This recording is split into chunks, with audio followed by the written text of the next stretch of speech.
Bonjour et bienvenue à cette séance de webinaire du microprogramme d'intégration en sciences infirmières. Merci d'être là. Mon nom est Doris Kamla. Je suis la responsable de la gestion des études à la faculté à Montréal. Je vais vous présenter aujourd'hui nos panélistes. Marie-France Deschênes, Bonjour, mon nom est Marie-France Deschênes, je suis professeure à la Faculté des sciences infirmières. Bienvenue à toutes et à tous. Jade Chabot, Bonjour tout le monde, bienvenue à ce webinaire. Mon nom est Jade. Je suis également responsable de la gestion des études au premier cycle, donc le baccalauréat en sciences infirmières au pavillon Marguerite Douville. Donc, aujourd'hui, on va pouvoir vous présenter le microprogramme et par la suite le baccalauréat, la formation initiale. donc, pour notre entretien, donc à partir de maintenant jusqu'à 1 heure, on a un ordre du jour pour vous. Tout d'abord, on va vous présenter, bien sûr, le microprogramme d'intégration en sciences infirmières, de quoi il s'agit. Ensuite, on va poursuivre avec les critères d'admission. On va y aller plus rondement avec cet élément-là. Jade va présenter le bac, donc le baccalauréat formation initiale, et on va terminer notre entretien avec une période de questions. Alors, on va commencer comme ça. Vous pouvez également, vous avez accès au clavardage, donc vous pouvez également écrire à Jade, elle va pouvoir vous répondre. Puis, on va également vous mettre des ressources ou prendre contact là, au terme de cet entretien pour d'autres questions que vous aurez après le webinaire. Alors, on commence comme suit. Alors, le microprogramme s'adresse principalement aux étudiants qui ont déjà amorcé des études universitaires et se disent je veux me réorienter. C'est vraiment pour ces étudiants-là qui se disent je veux me diriger en sciences infirmières, je veux devenir infirmière, donc vraiment une réorientation de professionnelle. Donc, c'est destiné aux étudiants ayant réussi 30 crédits universitaires. Ce microprogramme, une fois réussi, règle générale avec une moyenne générale requise, permet de compléter par la suite la formation initiale, donc le baccalauréat, à l'automne, en 24 mois plutôt que 36 mois, donc 2 années au lieu de 3. Donc, en clair, c'est un programme passerelle. Lorsque vous terminez le microprogramme, vous pouvez intégrer directement par la suite le programme de baccalauréat formation initiale. Alors, c'est un programme également qui facilite la réorientation, comme je l'ai dit, permet d'ouvrir des portes à différents aspects de cette profession d'infirmière clinicienne et d'autres opportunités nombreuses. Les forces du microprogramme, formation unique au Québec, conçue par une équipe d'experts en sciences infirmières. C'est un programme, une formation entièrement en ligne, donc 15 semaines intensives, débutant généralement en mai, se terminant vers la mi-août, uniquement en ligne. Donc, vous allez pouvoir vous connecter à un lien et suivre la formation qui vous est offerte là, à temps plein. Présence d'activités de simulation virtuelle, accès à un panel d'experts, professeurs en sciences infirmières, plusieurs études de cas basées sur des vrais dossiers patients, donc des dossiers authentiques, et plusieurs travaux en collaboration avec les autres étudiants. On est maintenant rendu à la structure du microprogramme, donc les cours. Il y en a 5. Je vais laisser ma collègue professeure Marie-France Deschênes vous les présenter. Parfait. Alors, je vais poursuivre avec vous avec la présentation des différents cours de façon assez pragmatique là, pendant l'été, pendant la période là, dont a présenté ma collègue là, de mai à la mi-août. Il y a 5 cours que vous allez pouvoir faire complètement en ligne. Il y a un cours que vous allez pouvoir suivre là, pendant toute la session d'été. Et c'est le premier que vous voyez à l'écran, le SOI 1995, pratique infirmière contemporaine. Alors, dans ce cours, on voit c'est quoi le rôle de l'infirmière au Québec, c'est quoi les activités réservées par rapport aux autres professionnels de la santé, c'est quoi le cadre juridique, législatif. Là, vraiment, c'est les bases, là, je vous dirais, de la pratique professionnelle au Québec d'une infirmière. Donc, ça, c'est un cours que vous allez suivre en concomitance avec 2 autres cours que vous voyez à l'écran, le SOI 1996, pardon, évaluation de la santé de 3 crédits. Chaque cours sont de 3 crédits aussi. Et le sciences infirmières, pathologie et pharmacologie, le SOI 1997. Les deux cours que vous voyez ici, 96 et 97, se suivent en concomitance de façon assez intensive là, pendant quelques semaines. C'est des cours super intéressants. Évaluation de la santé, comment on procède à l'examen physique, comment on évalue une personne, quels sont les différents procédés. Donc, vous avez accès à des vidéos, à des études de cas, à des vignettes authentiques. Et ça, c'est suivi en concomitance, donc en parallèle avec le cours de pathologie, de pharmacologie, dans lequel là, on voit les mêmes situations cliniques là, pour faire l'examen physique. Un peu plus tard, on va poursuivre avec les deux autres cours que vous voyez à l'écran, le SOI 1998 et le 1999. Donc, pratique infirmière en contexte de médecine, pratique infirmière aussi en contexte de chirurgie. Ces deux cours-là se font à la fin, avec le premier cours que vous avez vu là, sur la pratique contemporaine de l'infirmière. Et là, ici, c'est deux cours d'intégration dans lesquels on voit vraiment des situations cliniques, encore une fois, le plus proche possible, apparentées à la pratique professionnelle. Donc, des vraies situations qu'on suit les patients, qu'on voit la documentation infirmière, donc comment rédiger les notes au dossier, comment aussi suivre les patients qui sont à risque de chute, de lésions, de pression. Bref, il y a plusieurs situations. C'est vraiment intéressant. Et là-dessus, on a des simulations, des activités de simulation. On a, et c'est la même chose aussi dans les deux autres cours précédents, donc des activités de simulation, des dossiers patients numérisés, donc des cours en forme asynchrone, et il y a d'autres cours aussi en mode synchrone, en ce sens où est-ce qu'on va vous rencontrer à chaque semaine, mais ça se fait tout ça là, en ligne.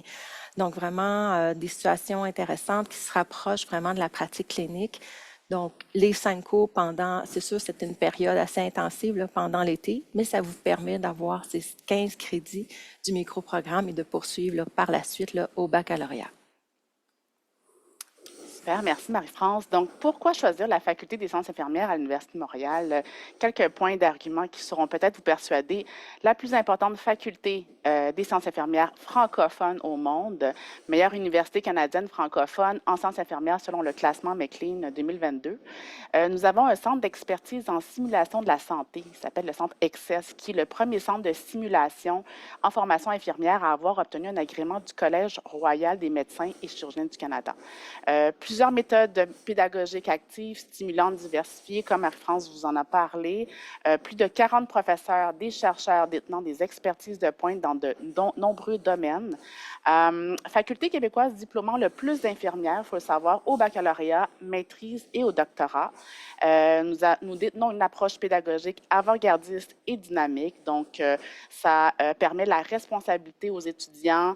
Vous êtes au cœur de votre apprentissage, donc ça vous permet de développer le jugement clinique. C'est une formation axée sur la pratique qui comprend plusieurs stages, activités de simulation au sein du Centre EXCESS et des possibilités de parcours universitaire avec le cheminement honneur et cheminement international. Je vais maintenant poursuivre, je vais maintenant poursuivre avec le volet critères d'admission. Je tiens toutefois à préciser que si vous avez des questions particulières en lien avec votre propre dossier, il est bien important de se diriger vers le bon département. Donc, à la fin de l'entretien, ou même déjà, Jade l'a peut-être déjà mis, il faut communiquer avec le bureau d'admission. Donc, une équipe qui fait, qui nous complète, là, c'est pas nous qui regardons vos dossiers de ceux qui procèdent à l'analyse des candidatures, c'est vraiment le bureau d'admission, des experts qui se penchent vraiment sur la spécificité de votre dossier.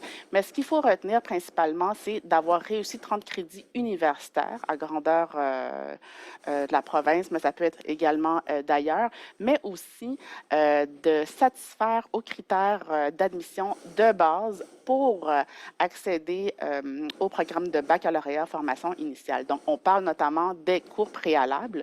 Il y en a 6 avec des sigles variés, là, biologie, chimie, mathématiques, physique. Comme je disais, je ne pourrais pas rentrer dans le fin détail, mais c'est pour vous décrire en gros que ce sont ces deux éléments, donc 30 crédits universitaires et les cours préalables à réussir absolument afin de pouvoir continuer le processus normal vers une admission définitive chez nous au microprogramme d'intégration en sciences infirmières. Alors, je vous rappelle que la date limite est le 2 février 2024, alors on a encore un petit peu de temps. Vous pouvez déjà aller compléter une demande d'admission sur le site web du bureau d'admission. Alors, je vais céder la parole à ma collègue Jade qui va présenter la formation du baccalauréat, formation initiale. Et voilà. Oui, merci beaucoup, Doris. Simplement pour vous rassurer, là, les personnes qui ont des questions, des mains levées, on va avoir une période de questions à la toute fin là, de la présentation. Donc, patientez, là, j'ai pris en note vos différentes questions. Alors, pensons maintenant à l'explication un petit peu de comment on devient une infirmière ou un infirmier clinicien ici. Alors, une fois que vous allez avoir complété le micro-programme de premier cycle d'intégration, vous allez passer au baccalauréat, la formation initiale. Comme Doris l'a mentionné, vous allez passer directement en deuxième année au baccalauréat. Alors, c'est quoi une infirmière ou un infirmier ici, là, au Québec? Je vais parler de l'étendue de la pratique infirmière. Donc, l'exercice infirmier consiste d'abord à évaluer l'état de santé, à déterminer et à assurer la réalisation d'un plan de soins et des traitements infirmiers, à prodiguer des soins et des traitements médicaux dans le but de maintenir et de rétablir la santé de l'être humain en interaction avec son environnement et de prévenir la maladie ainsi que de fournir les soins palliatifs. Alors, au travers de votre parcours au baccalauréat, on va vraiment vous montrer le rôle de l'infirmière et vous allez acquérir et développer des compétences pour devenir là, un bon ou une bonne infirmière clinicien là, dans votre pratique future. Notre pratique est encadrée là, avec des activités réservées. Alors, on a 17 activités réservées qui sont propres à la pratique infirmière. Je ne vais pas les mentionner là, en long et en large. Donc, sont à l'écran. Là, ici, vous en avez 8. Et au travers les différents cours que vous allez suivre durant votre baccalauréat, en fait, on va traiter chacune des activités là, que vous allez développer pour exercer votre pratique future. Les exemples de domaines de pratique. Donc, une fois qu'on a complété le baccalauréat en sciences infirmières, on peut œuvrer dans divers milieux de soins. D'abord en centre hospitalier, par exemple dans des unités de médecine, médecine interne, oncologie, soins palliatifs, pédiatrie, gériatrie. Vous allez également avoir un premier stage. Je vais vous montrer le parcours là, que vous allez suivre une fois que vous allez intégrer le baccalauréat. Vous allez avoir un premier stage à la première session de votre baccalauréat, un stage en médecine que vous allez déjà explorer une clientèle ici.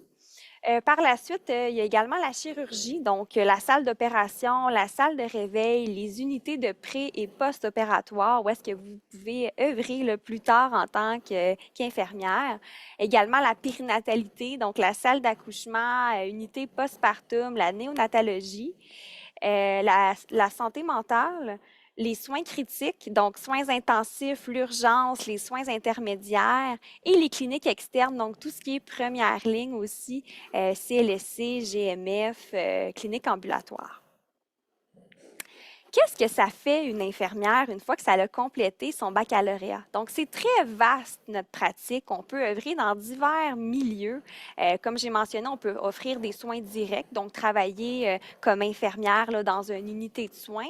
Mais on peut également œuvrer en recherche clinique dans les milieux. On peut également faire de la gestion, donc infirmière-chef, gestionnaire. On peut également faire là, de l'entrepreneuriat aussi. De l'enseignement, de la formation. Moi et Doris, là, on est des infirmières cliniciennes. On a par la suite fait notre maîtrise ici à la Faculté des sciences infirmières. Donc, ça nous permet, une fois qu'on a complété un baccalauréat, d'explorer d'autres avenues. Donc, on peut continuer notre formation là, au cycle supérieur. Puis, on peut atteindre là, divers niveaux. Là. On peut travailler en formation, en gestion. Alors, il y a beaucoup d'avenues quand on devient là, une infirmière ou un infirmier clinicien. Par la suite, comment qu'on devient? Donc, après votre baccalauréat, vous allez devoir faire un examen de l'ordre, donc l'OIQ, pour exercer en tant qu'infirmière ici au Québec. Il y a 2 façons d'accéder à l'examen professionnel. La première avenue, c'est via un diplôme d'études collégiales en soins infirmiers, où est-ce qu'on devient une infirmière technicienne. Donc, on accède à l'examen professionnel de cette première avenue-là. Sinon, la deuxième avenue, le baccalauréat en sciences infirmières. Donc, une fois que vous allez avoir complété vos 2 ans, vous allez pouvoir faire votre examen professionnel pour par la suite exercer là, en tant qu'infirmière. Ici, je vous mets à l'écran les cours que vous allez suivre à la suite du micro-programme d'intégration. Alors, si vous faites votre programme d'intégration, comme Deris disait, de mai à mi-août, alors fin août, début septembre, vous allez débuter votre session 1 dans la formation initiale et vous allez suivre 4 cours. Donc, le premier cours qui est le 2852, qui est un cours d'évaluation et d'intervention infirmière, qui est un cours qui est réservé aux étudiants provenant du micro-programme. C'est un cours qui est très axé sur la pratique. Alors, vous allez avoir des cours au centre de simulation pour effectuer des procédures de soins, manipuler le matériel avant d'aller en stage. C'est un cours de 2 crédits.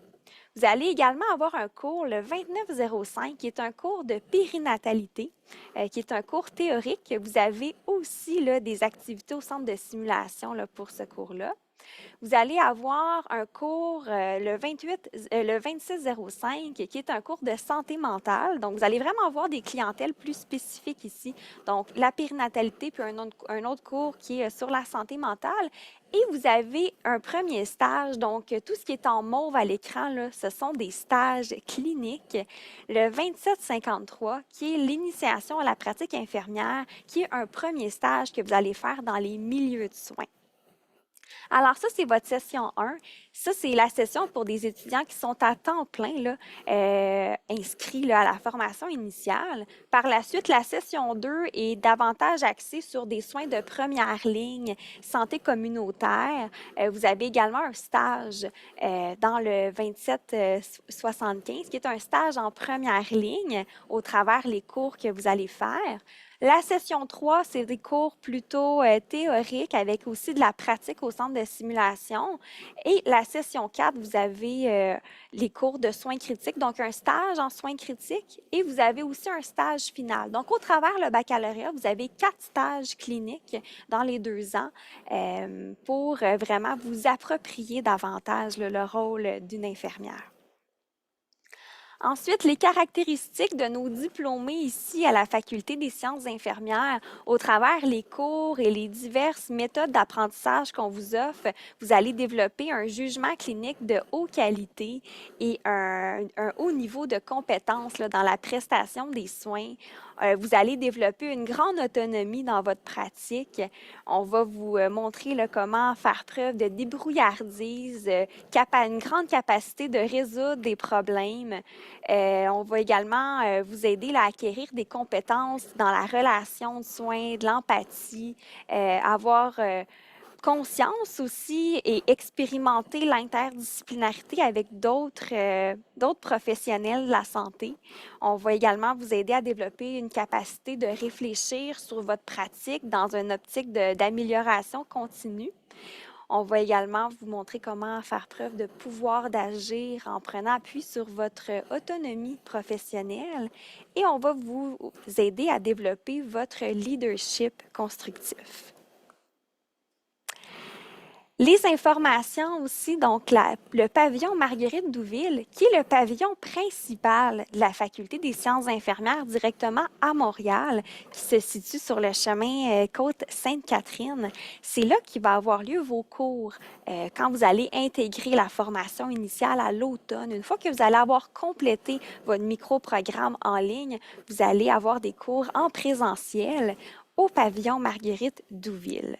Je vous mets également les coordonnées à l'écran pour joindre la Faculté des sciences infirmières, également l'adresse courriel info-sciencesinf pour nous écrire vos questions.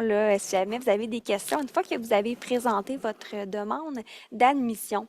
Comme Doris a dit, vous pouvez dès maintenant commencer à remplir les différents formulaires pour faire votre demande d'admission. Vous avez encore quelques semaines. Je vous ai également mis à l'écran l'adresse web pour présenter une demande d'admission dès maintenant. Alors, je vais maintenant pouvoir passer à la période de questions. Je vois qu'il y a plusieurs questions qui sont affichées. On a beaucoup d'intérêt de nos spectateurs, c'est très bien. Donc, je vais pouvoir commencer avec la première question. N'hésitez pas à écrire si vous avez des questions. On a vraiment un moment pour vous, pour éclaircir certains points qui peuvent être ambigus. Alors, première question qui nous provient de Charlie. Quelle est la moyenne universitaire requise afin de rentrer dans le micro-programme? La moyenne qu'il faut avoir au terme des 30 crédits universitaires que vous avez amorcés ou réussis, c'est 3 sur 4,3. Donc, selon nos termes à nous, là, à l'Université de Montréal, là, c'est l'équivalent d'un B. Je sais que le bureau d'admission vont davantage faire un travail d'analyse plus poussé de ce que je suis en train d'avancer, mais en clair, c'est ça. Super. J'espère que ça répondait à ta question, Charlie. Maintenant, elle a posé une deuxième question. Si nous avons complété une technique de soins pré-hospitaliers, avons-nous besoin d'avoir complété aussi les cours chimie physique pour accéder au micro-programme?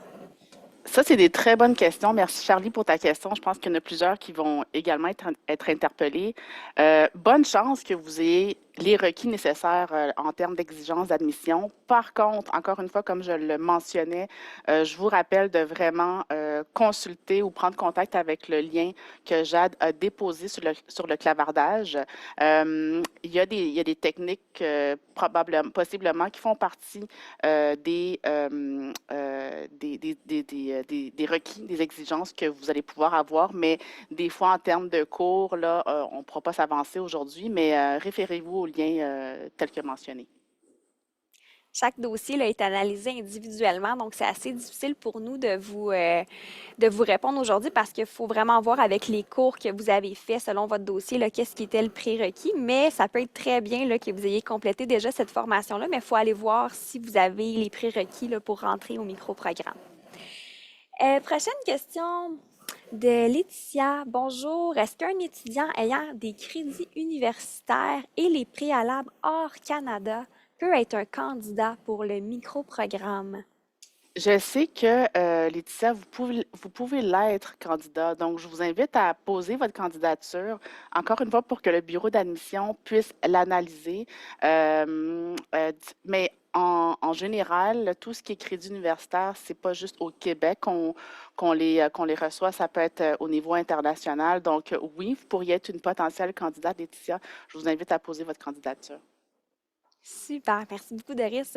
Prochaine question. Est-ce que vous savez si le micro-programme est inclus dans la bourse Perspective Québec? Excellente question. À l'heure actuelle, non. La réponse est que la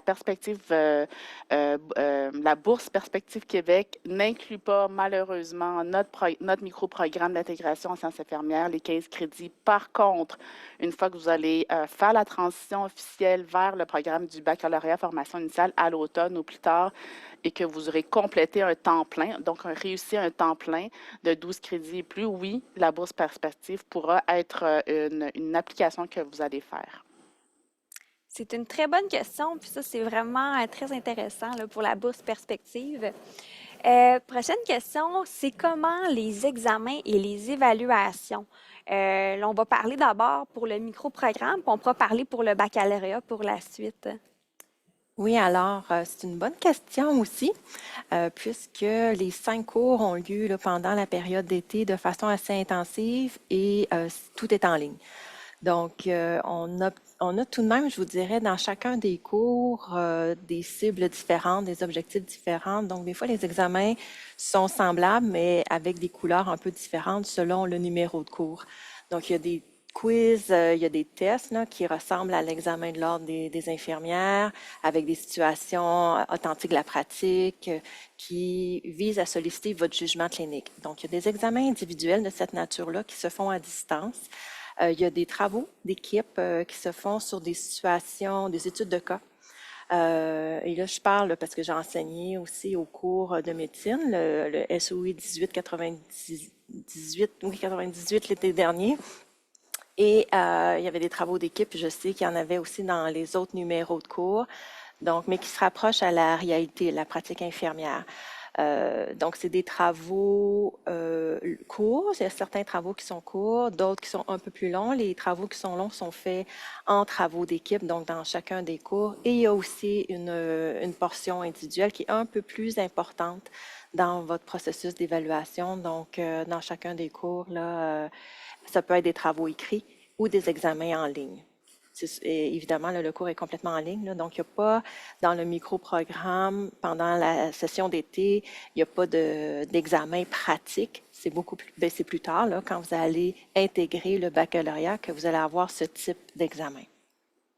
Alors oui, pour le baccalauréat, là, si on peut en parler un petit peu, on a des examens théoriques dans les cours. Donc là, c'est vraiment en présentiel là, pour les cours de la formation initiale. Alors, vous allez avoir des examens, vous allez également avoir des travaux individuels ou en équipe. Et il y a également des examens pratiques, alors au centre de simulation, où est-ce que vous allez devoir faire des démonstrations de procédures de soins. On intègre plusieurs types de modalités d'évaluation dans un cours. Alors, on essaie d'avoir plusieurs modalités là, pour un cours, mais c'est sûr que pour la formation initiale, tout ce qui est examen ou examen pratique, c'est en présentiel. Sinon, ben, vous avez des travaux à remettre là, dans le cours là, qui se fait plutôt en ligne. J'espère qu'on répondait bien à ta question. Là, il n'y avait pas de non. Une autre question de Charlie. Donc, à la suite du micro-programme, est-il possible de faire les cours de la formation initiale au campus de Laval? Alors oui, on a 2 campus, en fait 3 campus là, pour la Faculté des sciences infirmières. Alors, le pavillon Marguerite-Douville, le pavillon principal à Montréal. On a également au campus de Laval, la formation est aussi offerte. Pour ce qui est du micro-programme, comme c'est en ligne, ça, il n'y a pas de campus d'appartenance. Par la suite, pour la session 1 à l'automne, vous devez faire votre demande d'admission pour le baccalauréat formation initiale à Montréal. Parce que si on se rappelle bien les cours que je vous avais montrés dans l'aperçu de la session 1, vous avez 2 cours qui est réservé à vous pour justement se pratiquer au centre de simulation. Donc, c'est vraiment un cours que ça va être juste les étudiants du micro-programme. Et ces cours-là sont offerts uniquement au pavillon Marguerite-Douville, donc au campus principal de la faculté. Par contre, si vous habitez dans la région de Laval, rien n'empêche qu'à partir de la session du trimestre d'hiver, vous pouvez faire une demande de transfert pour aller au campus de Laval et compléter votre formation au premier cycle à Laval. Si c'est un choix que vous voulez prendre, vous allez pouvoir communiquer rapidement avec nous, moi et Doris, pour qu'on puisse s'en parler, mais c'est sûr que la session 1 va être à Montréal là, pour la première session. Prochaine question, est-ce que l'on peut accéder à ce programme si on est étudiant au collégial? 2 critères à retenir bien importants pour l'admission. Je peux l'avancer. 2 choses. Micro-programme d'intégration en sciences infirmières, retenez 2 choses. Avoir réussi 30 crédits universitaires et avoir réussi les préalables. Préalables des cours que vous pouvez avoir suivis au collégial, biologie, chimie, physique, mathématiques. Mais c'est vraiment ces 2 éléments-là. Alors, pour les candidats provenant du collégial, à ce moment-là, vous serez plus tenté de regarder, par exemple, le programme du baccalauréat formation initiale en 3 ans. Et encore là, il faut retourner sur les critères d'admissibilité en lien avec ce programme-là. Là, aujourd'hui, on parle du micro-programme d'intégration en sciences infirmières, mais pour l'étudiant candidate au collégial présentement, ce que vous devez regarder pour devenir infirmière clinicienne, c'est vraiment le programme du bac formation initiale de 3 ans. Oui, c'est ça. Aujourd'hui, on parlait beaucoup du micro-programme, mais si vous êtes un étudiant au collégial et vous réalisez les cours là, prérequis pour rentrer, bien, vous pourriez faire une demande d'admission pour la formation initiale que vous pouvez rentrer là, à l'automne, soit à Laval ou à Montréal aussi. Ça pourrait être un programme intéressant pour vous. Ensuite, cette formation est-elle ouverte aux étrangers, donc aux étudiants étrangers, j'imagine? Oui, oui, l'année passée, on en a reçu d'ailleurs, alors il n'y a pas de souci pour ça. L'important, c'est vraiment de satisfaire à ces fameuses conditions d'admission pour le micro-programme. Cette formation-là est ouverte à tous, là, n'hésitez pas. Pour quelqu'un qui a fait la première année en soins infirmiers, donc au collégial, et qui a réussi les 2 chimies et les 2 biologies, est-il un bon candidat?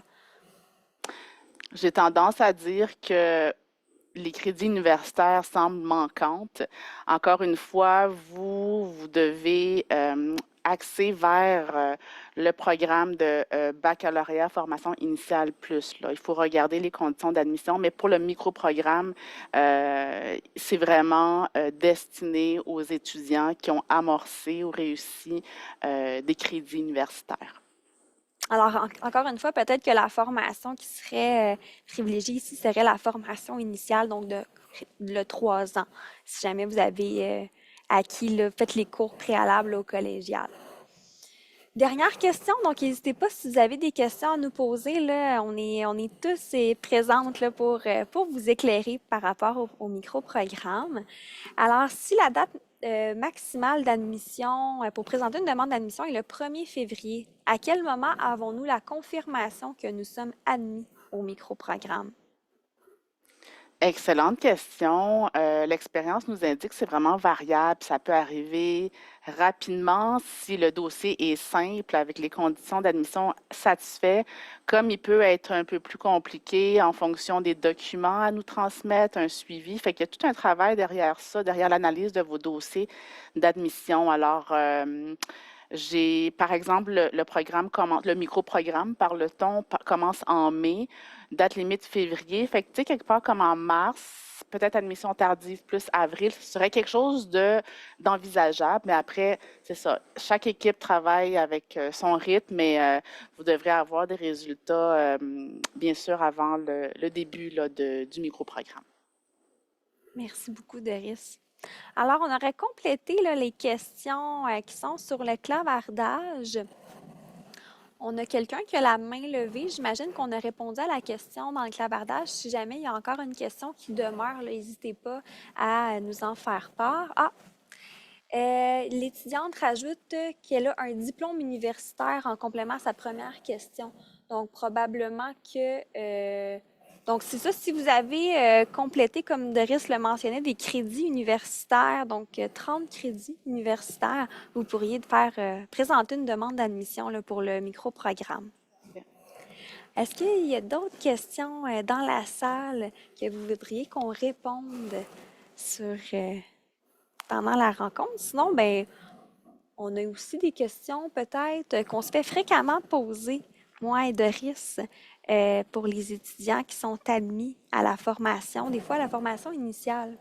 Donc, je ne sais pas si vous êtes au courant, là, mais à la Faculté des sciences infirmières, on a une approche qui est différente des autres facultés. On vise beaucoup sur le développement du jugement clinique de nos étudiants. Et pour ce faire, là, on doit intégrer plusieurs méthodes d'apprentissage. Alors souvent, vous allez souvent travailler en petite équipe avec un dossier patient, un cas clinique, que vous allez vous poser des questions ensemble, puis vous allez faire vos lectures par la suite. Donc, il y a beaucoup de travail autonome pendant vos études. Là, donc, un étudiant qui est inscrit à temps plein ne va pas nécessairement avoir des cours à temps plein à son horaire. Et là, je parle vraiment de la formation initiale. Vous n'allez pas avoir des cours là, vraiment à temps plein dans votre horaire. Vous allez avoir beaucoup de périodes où est-ce que vous allez pouvoir faire vos lectures à la maison. Parce que, bon, vous allez avoir des activités pédagogiques là, avec des lectures. Vous allez avoir des activités de simulation au centre de simulation, donc au centre Excess, directement au pavillon Marguerite-Douville ou au campus de Laval. Vous allez avoir des stages aussi. Donc, comme j'ai mentionné, là, il va y avoir plusieurs stages à faire là, pendant le parcours académique. Donc, on intègre plusieurs méthodes d'apprentissage là, qui sont très dynamiques durant vos études. Est-ce qu'il y avait d'autres questions, sinon qu'on se fait fréquemment poser? Je pense à une question. Les étudiants, des fois, ils ont l'image qu'une infirmière clinicienne, il faut qu'elle soit terrain, il faut qu'elle pratique. Puis dans le cadre du micro-programme, vous l'aviez bien compris, c'est un programme en ligne, complètement virtuel. Alors, les étudiants se posent comme question, Marie-France, est-ce que je vais avoir le nécessaire, les requis? Est-ce que je vais avoir ce qu'il faut pour faire la transition avec mes collègues à l'automne si, admettons, j'ai pas eu de stage, j'ai pas eu de pratique procédurale? Qu'est-ce que tu réponds à ça? Une bonne question. Puis on l'a vécu l'été dernier puisqu'on a lancé le programme là, l'année passée. Et on a, comme le disait ma collègue, on a plusieurs méthodes diversifiées dans les différents cours pour s'approcher autant que possible la pratique. Je sais que dans le premier cours, vous allez rencontrer là, différentes infirmiers et infirmières qui pratiquent là, présentement au Québec, qui ont des profils différents. Donc, ça vous permet de tâter le pouls, c'est quoi la pratique, et de voir dans des situations réelles là, que font ces personnes là, sur le plan professionnel. Donc, vous allez vraiment avoir des modèles de rôle là, qui vont pouvoir vous guider dans votre pratique puis vous donner des astuces. Ensuite, oui, on est en ligne, mais on a beaucoup d'activités de simulation de façon très pragmatique. Là, une semaine de travail aussi là, pendant l'été, mais vous allez avoir sensiblement 2 à 3 cours en présentiel en ligne, là, en mode synchrone avec vos professeurs. Mais comme le disait ma collègue, il y a aussi d'autres activités que vous allez faire là, à votre rythme, selon votre disponibilité. Donc, il y a plusieurs activités diversifiées. Donc, comme on le disait plus tôt, on essaie de changer, modifier, avoir différentes aussi modalités pédagogiques pour répondre à l'ensemble aussi de vos besoins. Je lisais ou j'entendais un peu plus tôt là, qu'il y a des étudiants, est-ce que si on vient de l'étranger ou d'autres fois on est au collégial, mais peut-être qu'on a des crédits déjà universitaires, même si on est présentement aux études collégiales. Donc, n'hésitez pas tout de même à poser votre candidature pour qu'on puisse bien analyser là, votre dossier. Parce qu'on avait ce type d'étudiants l'été dernier, là, puis qui ont très bien réussi le micro-programme. Donc, on diversifie nos méthodes, même si on est en ligne, on a été vraiment hyper bien accompagnés aussi là, par le Centre de pédagogie universitaire lorsqu'on a développé le programme. Donc, c'est pas que des séances Zoom ou Teams, là, il y a bien d'autres choses. Là. On utilise vraiment au maximum les possibilités du numérique là, pour développer au mieux vos compétences. Et on l'a présenté suivant votre session intensive d'été. À l'automne, on vous tient quand même la main. On ne vous laisse pas là, comme ça dans le programme du baccalauréat. On vous offre 2 cours. Un pour vraiment développer sur le plan de la dextérité, les différentes techniques. Donc, comment j'ausculte un patient, comment je prends les signes vitaux, si je donne la médication, comment je procède. Donc, toutes ces procédures-là vont être vues. Et vous allez avoir la possibilité aussi de faire un stage là, dans un milieu là, de la région là, de Montréal. Donc, ça, c'est vraiment intéressant. Donc, oui, je pense que les possibilités, tout est possible. Puis on a fait au mieux, je vous dirais, sur le plan des méthodes pédagogiques, là, pour nous aussi s'appuyer sur les méthodes exemplaires là, sur le plan pédagogique pour favoriser le développement de vos compétences. Donc oui, vous allez avoir les outils, les étudiants ont les outils nécessaires pour poursuivre. Mais évidemment, on a mis là, différentes modalités en place là, pour permettre tout ça. Très intéressant. Merci beaucoup, Marie-France, pour ce complément d'information. On a plusieurs autres questions qui sont rentrées dans le clavardage là, pendant qu'on donnait là, de l'information. Alors, il y a une personne qui voulait savoir, j'ai lu sur le site qu'il faut une certaine note au microprogramme pour être admis au baccalauréat par la suite. Oui, en fait, faire le microprogramme ne garantit pas une transition facilitée vers le programme du bac à l'automne.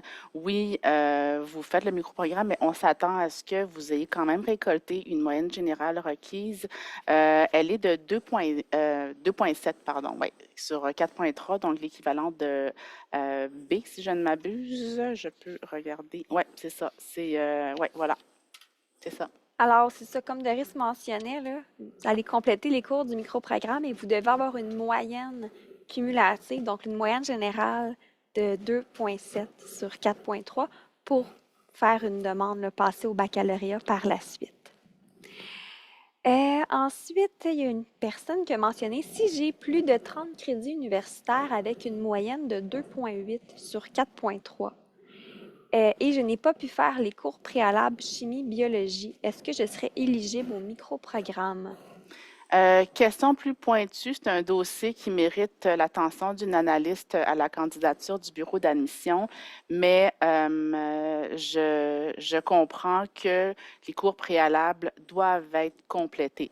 Après, pour des cas de figure comme la vôtre, il faut vraiment vous référer là, à l'équipe du bureau d'admission. Je vous rappelle que pour poser une question au bureau de l'admission, là, je vous ai mis un lien dans le clavardage pour les critères d'admission. Donc, vous pouvez les consulter Quand vous descendez un petit peu plus bas dans la page, vous avez l'onglet « Poser une question » et vous pouvez directement rentrer en contact avec le bureau des admissions là, pour justement analyser un dossier pour voir si vous seriez éligible pour rentrer au microprogramme. Alors, la même question, la note pour passer le microprogramme pour aller au bac. Donc, comme on a mentionné, c'est une moyenne de 2,7 durant le microprogramme pour accéder au baccalauréat par la suite. Et encore une fois, qui devons-nous écrire pour savoir si nous remplissons tous les critères d'admission? Comme je vous ai mentionné, vous pouvez tout simplement cliquer sur le lien et aller en bas là, pour poser vos questions directement au bureau d'admission qui pourront regarder vraiment votre dossier à vous et voir là, si vous seriez éligible. Vous pouvez toujours remplir une demande d'admission aussi là, si vous pensez là, répondre à ces critères-là. Une prochaine question. J'habite au Sénégal et j'ai un baccalauréat en sciences expérimentales. Comment puis-je m'inscrire à ce programme? Je compte venir à Montréal cet automne. Ben, j'ai tendance à répondre que vous devez vous diriger sur le site web du bureau d'admission. La présentation d'une demande d'admission se fait en ligne, hein. Il y a vraiment un onglet spécifique où c'est inscrit, je veux m'inscrire admission en ligne et vous remplissez les cases de manière intuitive, puis à un moment donné, ça va être inscrit de déposer vos documents. Donc, vraiment, la procédure, le processus est vraiment bien écrit sur le site web du bureau d'admission. Alors, je vous y réfère et puis, encore une fois, lorsque vous avez des questions spécifiques, vous vous référez au lien que Jade a parlé tantôt, dont elle a mis sur le clavardage. Alors, c'est possible de le faire à distance, la présentation de la demande d'admission d'ici le 1er février. Alors, vous vous dirigez sur le site web et vous cliquez sur admission en ligne. Merci beaucoup, Doris. Prochaine question très intéressante. C'est quoi la différence entre le DEC en soins infirmiers et le baccalauréat en soins infirmiers? Je me permets de répondre à cette question-là. Donc, tout d'abord, le DEC en soins infirmiers, c'est au collégial. C'est 3 ans. Vous complétez une technique en soins infirmiers et vous devenez infirmière technicienne. Le baccalauréat en sciences infirmières, c'est également d'une durée de 3 ans, donc la formation initiale, mais quand vous complétez le microprogramme, c'est 2 ans et vous devenez à la fin une infirmière clinicienne. Les perspectives d'emploi sont différentes. Souvent, une infirmière avec un baccalauréat va accéder à des postes davantage en soins critiques qui demandent un haut niveau là, de jugement clinique. Donc, soins critiques, les milieux en première ligne, souvent, c'est accessible via, là, une fois qu'on a notre baccalauréat. Sinon, tout ce que j'ai présenté là, dans la diapositive avec les perspectives de carrière, je vais me permettre d'aller la remettre pour vous. Toutes les perspectives de carrière, une fois qu'on a complété notre baccalauréat en sciences infirmières. Donc, on s'ouvre beaucoup d'avenues avec le baccalauréat. Tout ce qui est gestion, souvent, là, c'est des postes qui sont réservés aux personnes là, qui ont un baccalauréat. Tout ce qui est formation et enseignement aussi, pour devenir, par exemple, là, conseillère en soins, tout ça, là, c'est des postes qui sont réservés là, aux personnes qui ont un baccalauréat. Donc, c'est différent. Là, nos rôles à la fin du parcours là, diffèrent entre quelqu'un qui a un DEC en soins infirmiers et un baccalauréat en sciences infirmières. J'espère avoir bien répondu à votre question. On a une question, peut-on revoir l'enregistrement de ce webinaire? Alors, non. L'enregistrement, là, c'était vraiment une période qu'on avait pour vous ce midi, donc de midi à 13 heures avec vous. Alors, il fallait vraiment être présent là, et poser votre question, mais sinon, toutes les informations sont accessibles. Tout ce qu'on dit, là, c'est accessible via le premier lien que je vous ai déposé dans le clavardage sur la présentation du microprogramme. Alors, si jamais là, il y a des informations que vous avez manquées, n'hésitez pas à vous référer au site web là, pour le microprogramme. Prochaine question, combien d'étudiants sont acceptés dans le microprogramme? Je dirais qu'il n'y a pas un chiffre précis. Le microprogramme n'est pas un programme à un haut niveau de contingentement. Ça veut dire qu'on prend le nombre d'étudiants qui sont admis, peut-être pas jusqu'à 300, 400, c'est pas ça que je dis, mais pour le moment, c'est pas contingenté, fait que ça peut atteindre 50, 80. S'il y a plus d'intérêt, tant mieux, puis si vous êtes qualifié, tant mieux, nos portes seront ouvertes. Merci beaucoup. Prochaine question. Quels sont les frais à payer pour les résidents permanents pour le microprogramme? Donc, j'imagine que vous parlez des frais de scolarité. Je sais que pour les frais de scolarité, à proprement dit, c'est dans les eaux de 2015 dollars. Par contre, encore une fois, via le site web du bureau d'admission, vous pouvez faire un calcul qui est propre à vous. Donc, tout dépendant du type d'étudiant que vous êtes, votre statut et tout ça, il y a des attributs, donc des éléments qui sont bien spécifiques qui devront s'ajouter probablement. Mais à la base, en termes de nombre de crédits, hein, les 15 crédits, donc 3 crédits pour chacun des cours, il y en a 5. C'est dans les ordres du 2016 dollars pour l'été. Vous pouvez faire aussi l'exercice, la même exercice pour le baccalauréat, là, où est-ce que vous avez des frais de session à payer pour l'ensemble des sessions. Et comme on a mentionné, vous avez aussi accès à la bourse Perspective Québec, là, qui est très intéressante, qui peut vous aider là, justement à acquitter les frais de scolarité là, une fois que vous allez être admis au baccalauréat. Alors, on aurait complété les questions là, qui sont dans le clavardage. On va encore peut-être vous mettre une petite minute. Est-ce qu'il y aurait d'autres questions qui demeurent là, une fois qu'on a donné toutes ces informations-là? Sinon, ben, on vous remercie énormément pour votre présence ce midi. Ça nous a fait plaisir de passer l'heure du midi avec vous. C'était très dynamique. On a eu beaucoup de questions de l'auditoire. Oui, donc c'est ça, je renchéris avec ce que Jade dit. Merci d'avoir été là. J'espère que ce qu'on vous a donné comme information vous a semé la puce à l'oreille. J'espère que vous allez poser votre candidature. N'hésitez pas de vous référer au lien que Jade a déposé sur le clavardage et je vous rappelle, vous avez jusqu'au 1er février. Alors, merci beaucoup.